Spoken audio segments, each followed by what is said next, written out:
Okay, so today's notes are on the zeros of polynomials or zeros of polynomial functions, and we're going to start by doing a quick check on factoring. So I'm going to ask you to factor the following polynomials. So going back to what we learned last unit, or 2 units ago, I should say, 4.4, I want you to practice factoring. So reminder, always look for a GCF first, hint. But I want you to try to factor these polynomials on your own, because as you may remember, factoring is one way that we can find the zeros of a function. So try that out on your own, pause it if you need to. I'm going to go over it now. So the first thing, like I said, we look for a GCF, and I see that all 3 terms have an x. So I'm going to factor out my x to start. So when I divide everything by x, I'm left with x squared minus 2x minus 15. Now I have a quadratic that I can factor. So I'm finding, since my a value is 1, I'm finding factors of negative 15 that add to negative 2. So those 2 factors are going to be negative 5 and positive 3. So that's my fully factored form of that cubic function. And then I'll factor this one the same first step. So I'm going to divide every term by x, and I'm left with x squared minus x minus 12. And I'm finding factors of negative 12 that add to negative 1. So I still have my x in front. A is 1 again, so I'm putting x first. And my factors are going to be negative 4 and positive 3. So that's my fully factored form of that cubic function. So the point of starting with this exercise is to realize that our polynomials can often be broken into linear factors.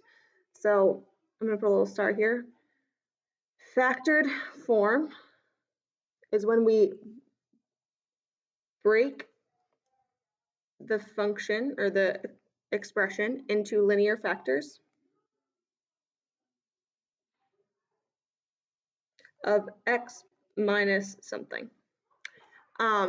So where b is going to be an x-intercept of the function. Another synonym, x-intercept's also a root, a zero, a solution, so that we have a lot of different words or terms we use for x-intercept, but our x-intercept is what we're solving for, or what b will tell us. So again, notice that it's a negative in here, so whatever we have in here, we're going to switch the sign when we take it out. But b is going to be an x-intercept of our function, and we'll be able to solve for the zeros of our polynomial functions by factoring. So that's what we're going to do in our first example. So we're going to figure out what are the zeros of f of x equals x plus 2 times x minus 1 times x minus 3. Sorry, I ran out of space there, but that's x minus 3 on the end. So the first thing I'm going to do, step 1, is set the equation or function equal to 0. So since I'm solving for an x-intercept, I know my y, or f of x value, is going to be 0. So f of x and y, again, are interchangeable. F of x is a way of writing y. So I have 0 equals x plus 2 times x minus 1 times x minus 3.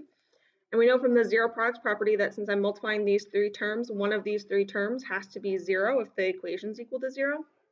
So step 2, I'm going to use my zero product property.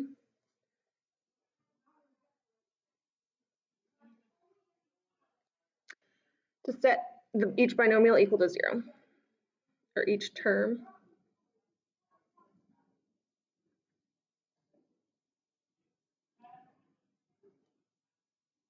So I'm going to set each binomial equal to 0, so I have x plus 2 is equal to 0, or x minus 1 is equal to 0, or x minus 3 is equal to 0. So then I solve for my x values.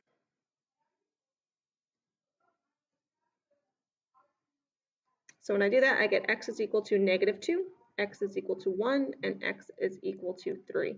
So I subtracted 2, added 1, added 3, and these are my 3 x-intercepts for this polynomial function. So for this polynomial function, I have 3 zeros, and they are x equals negative 2, x equals 1, and x equals 3. So we're going to do a quick check together right now. I want you to determine the zeros of the following functions.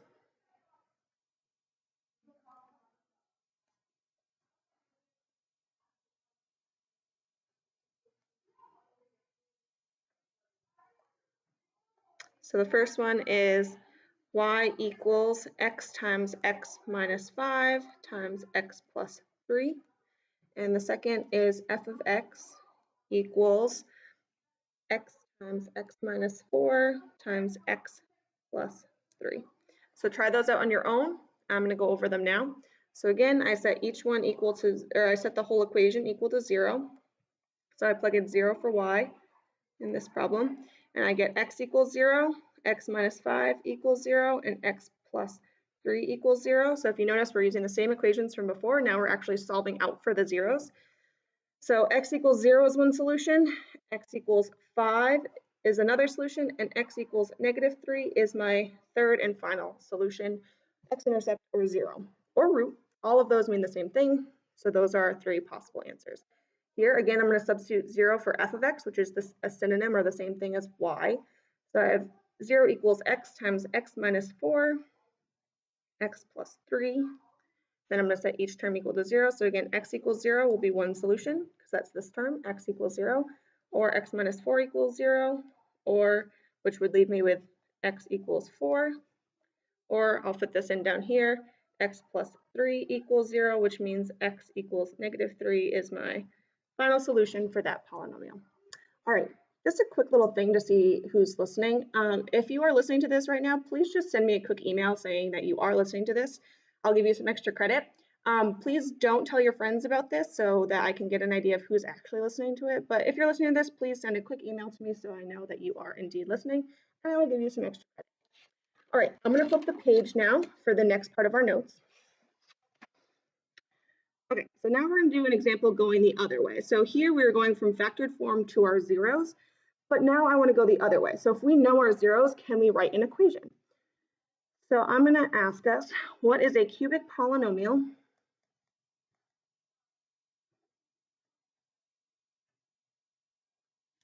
function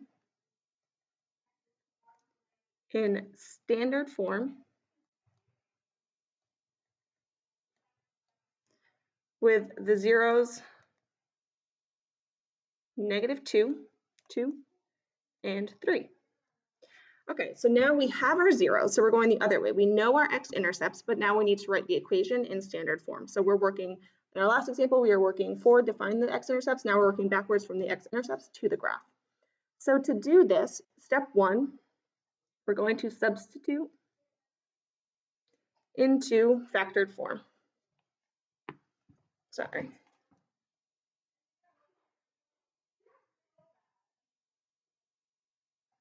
So to do that, I know f of x or y is going to be equal to x minus -2, because we're plugging into the x minus b, the linear function, so I know the sign's always going to be the opposite. So I have x minus -2, x minus 2, so -2, 2, and x minus 3. So those are my three factors. If I simplify that, I get f of x equals x plus 2 times x minus 2 times x minus 3. So that's our factored form. Now we could be like, that is a correct equation for that polynomial. So that is an equation. If I didn't ask for standard form, that would be fine. But since in this problem it's specifying they want standard form, we're going to have to expand this. So I'm going to make a note here. Oh, backing up. Okay. So now we're going to have to actually FOIL the two of the binomials to expand this. So now I'm going to FOIL this out so that I can have a standard form binomial, or sorry, polynomial. So I'm going to FOIL the last two binomials first. So I'm going to do x minus 2 times x minus 3, and I get x squared. So I do x times x, I get x squared. X minus 3 is -3x. -2 times x is -2x. So -3x and -2x gives me -5x. So I kind of skipped the step where I showed you the two separate terms and combined them in one. Then I have -2 times -3, and I get +6. So then after I do FOIL those two binomials, I need to again distribute that other binomial we have.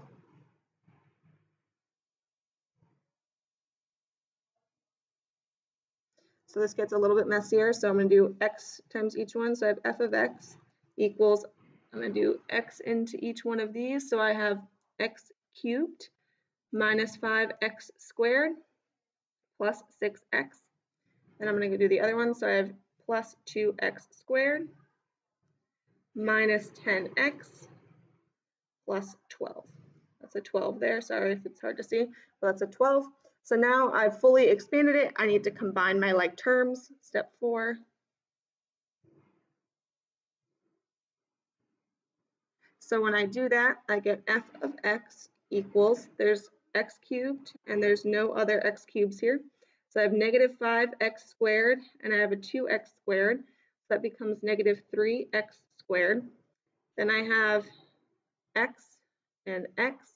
So positive 6x and negative 10x leaves me with negative 4x. And then my plus 12 on the end is my final constant. And that is standard form of the polynomial function with those 3 zeros. So I know it's a lot of work to multiply out, but setting up the original form of the equation shouldn't be too bad because you're literally just plugging into the x minus b form with each zero. So I'm going to have you do a quick check with that.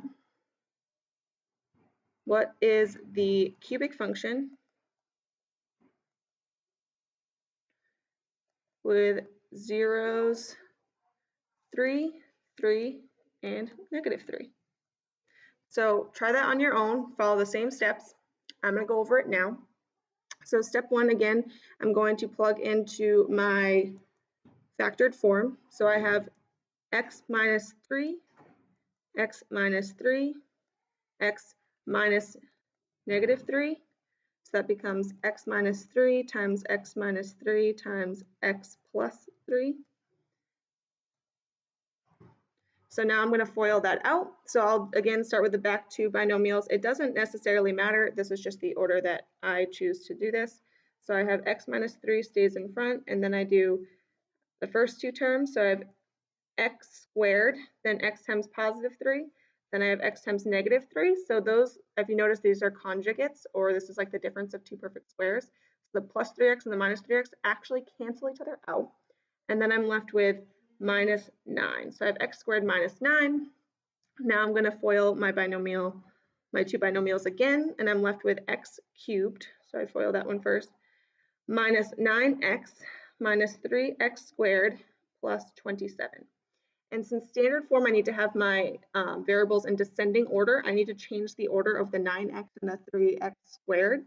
So I have f of x equals x cubed minus 3x squared minus 9x plus 27. And that is my cubic function with zeros, 3, 3, and negative 3. All right, the last thing I want to talk about is more of a vocab word, but I want us to do some reasoning with it. So our reasoning question here is going to be, or ask, what if a function has the same zero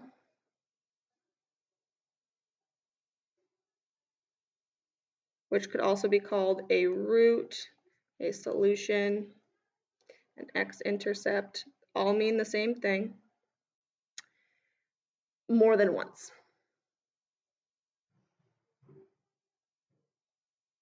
So like here we had 3 and 3, they're the same number, they occur twice. So what does that actually mean for our graph? And ultimately it means that it's going to sort of go through the x-intercept like that kind of function. So if it occurs twice, it'd be like a quadratic function. Those are details that we're not going to spend too much time worrying about at the moment. But the real thing I want you to take away from it is the vocab word that describes that property. So it will have a multiple zero, or what we call a multiple zero, at that value, or at that x-intercept. So for example, if we had x minus 3 squared, which is what that is in that problem we just did, times x plus 3, this means that x equals 3 is a zero of multiplicity,